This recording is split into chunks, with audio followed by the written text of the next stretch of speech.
એક વૈજ્ઞાનિક હતા, ગ્રીક વૈજ્ઞાનિક હતા. છેલ્લા એના 15-20 વર્ષથી એનો પોતાનો એક સાયન્સનો પ્રોજેક્ટ ચાલતો હતો, એક્સપેરિમેન્ટ, પ્રયોગ કરતા હતા, પણ એ એમાં સફળ નહોતા થતા.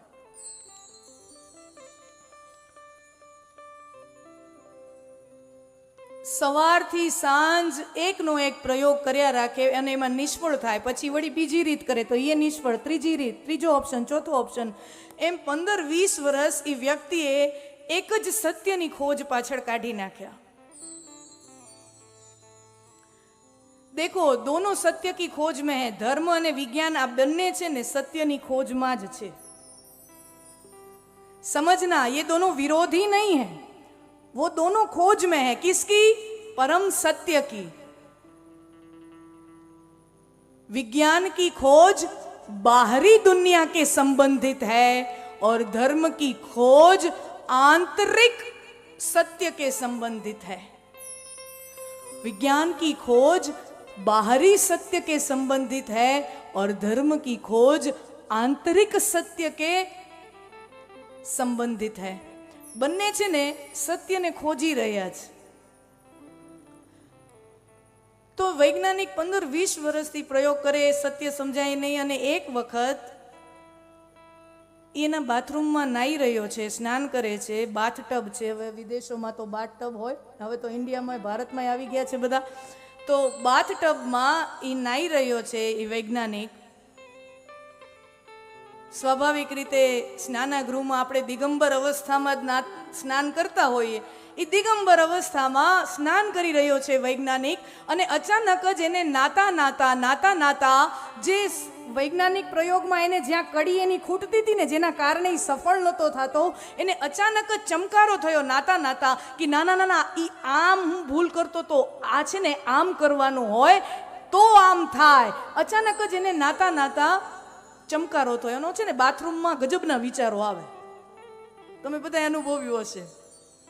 હા, બાથરૂમમાં નાતા કે કરતા ગજબના વિચારો આવે, અને એટલે જ એને શૌચાલય કહેવાય.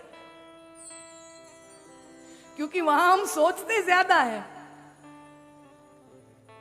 તમે જોજો, તમને દુનિયાભરના વિચારો ત્યારે આવશે, અનુભવ કરજો.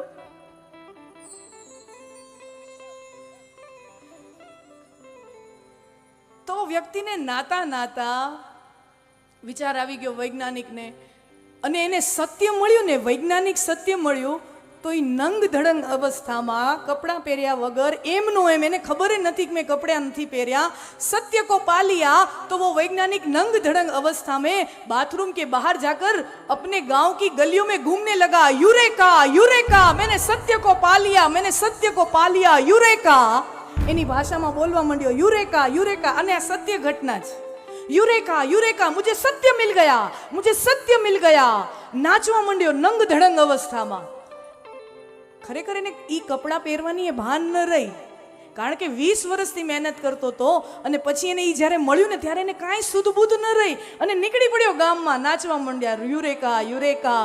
જો એક વૈજ્ઞાનિક, એને એક સત્ય મળી જતું હોય અને યુરેકા યુરેકા કરતા ભાન શાન ભૂલીને ગલીઓમાં નાચવા વયો જતો હોય, તો जिन ऋषि मुनियों ने परम सत्य को पा लिया हो, वो परमात्मा के प्रागट्य में आनंद से झूम उठे, आनंद से नाच ले, उसमें दोष क्या है? કહેવાય છે, નંદ બાબાના આંગણે જે નંદોત્સવ ઉજવાયો, ત્યારે હિમાલયની ગુફાઓમાં નિર્ગુણ નિરાકાર પરમ તત્વની જે ઉપાસનામાં રત ઋષિ મુનિઓ હતા, એને સમાચાર મળ્યા કે જે નિર્ગુણ નિરાકાર પરમાત્માનું અમે ભજન કરીએ છીએ, એ પરમાત્મા સગુણ સાકાર રૂપે ગોકુળમાં અવતરી ચૂક્યા છે. અને હિમાલયના એ ઋષિ મુનિઓ વ્રજાંગનાઓનું રૂપ લઈને, ગોપીઓનું રૂપ લઈને, ગોવાળિયાઓનું રૂપ લઈને એ નંદોત્સવમાં सम्मिलित થયા છે અને નાચ્યા છે, ઝૂમ્યા છે. उस वैज्ञानिक को सत्य मिला तो वो नाचने लगा. तो जिन ऋषि मुनियों को परम सत्य मिल गया हो, वो नाचे नहीं.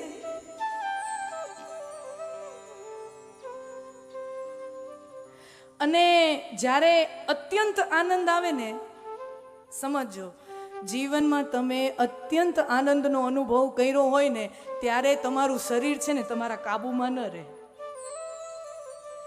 અને એ આનંદને વ્યક્ત કરવા માટે નાચ્યા સિવાય બીજો કોઈ રસ્તો જ નથી. उस आनंद को तुम नाचे बिना किसी और तरीके से व्यक्त कर ही नहीं सकते. અને ઘણી વાર તો એવું થાય કે તમને ન નાચવું હોય ને તોય આમ પગ થનગનવા માંડે. શું? કારણ કે આનંદ એટલો છે. આનંદ અહીંયા હિલોળા એવા મારતો હોય ને તમારા પગ થનગનવા માંડે. जिसने परम आनंद पालिया, अरे नानू मोटू आनंद सुख मળી જાય ને તોય શરીર સુખણું ન લે. તમને ભાઈઓ, તમને બધાને અનુભવ હશે.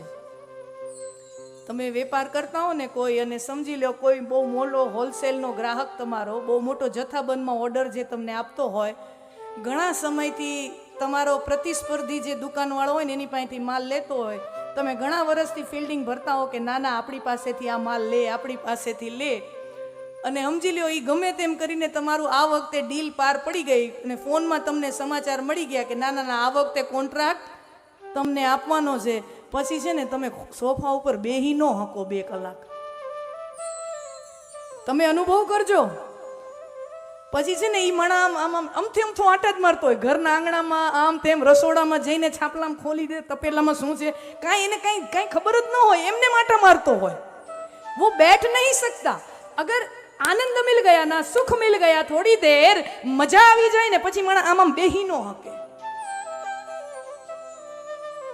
वो नहीं बैठ सकता. अगर आनंद मिला तो ये शरीर स्थिर नहीं रह सकता. परम आनंद ने नृत्य सिवाय કોઈ રીતે પ્રગટ ન કરી શકાય. અને શ્રી કૃષ્ણ આનંદ ઘન સ્વરૂપ છે. આમ તમે જુઓ ભગવાન રામના જીવનમાં છે ને દુઃખની પ્રધાનતા ઘણી હતી, કરુણાની પ્રધાનતા ઘણી હતી, કરુણ પ્રસંગોની પ્રધાનતા ઘણી હતી. આમ તમે આખું શ્રી રામનું તમે જીવન જુઓ ને તો એક પછી એક ભગવાનના જીવનમાં એવા પ્રસંગો આવતા જાય છે, દુઃખ ઉપર દુઃખ, દુઃખ ઉપર દુઃખ, દુઃખ ઉપર દુઃખ. શ્રી કૃષ્ણના જીવનમાં પણ બાળપણથી લઈને નિર્વાણ સુધી એવા પ્રસંગો આવે છે. પણ શ્રી કૃષ્ણ ચરિત્ર જાણે એમ કહેતું હોય કે ગઈ વખતે જ્યારે હું રામાવતારમાં આવ્યો હતો ને,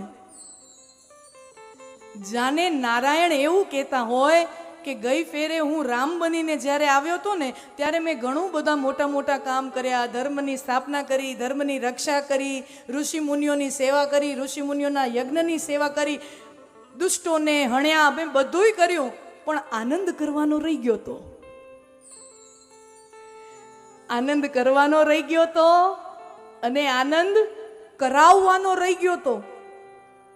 અને નારાયણ જાણે એમ કહેતા હોય કે रामावतार में जो जो चीजें बाकी रह गई थी वो जब कृष्णावतार लूंगा, पूर्णावतार लूंगा, तब आनंद करूंगा, आनंद कराऊंगा.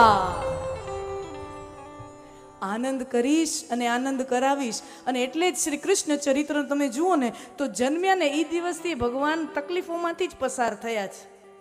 જન્મની રાત્રિથી પોતાની જનેતા માતાથી વિકુટું થઈ જવું પડે, મુશળધાર વર્ષામાં એ બાળક ચાલ્યું જાય, નદીના જળ પ્રવાહની વચ્ચેથી એને પસાર થવું પડે.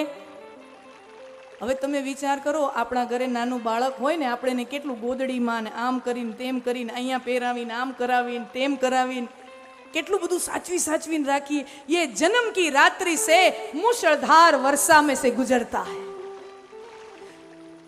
જનેતા માતાનું સાનિધ્ય ખોયું,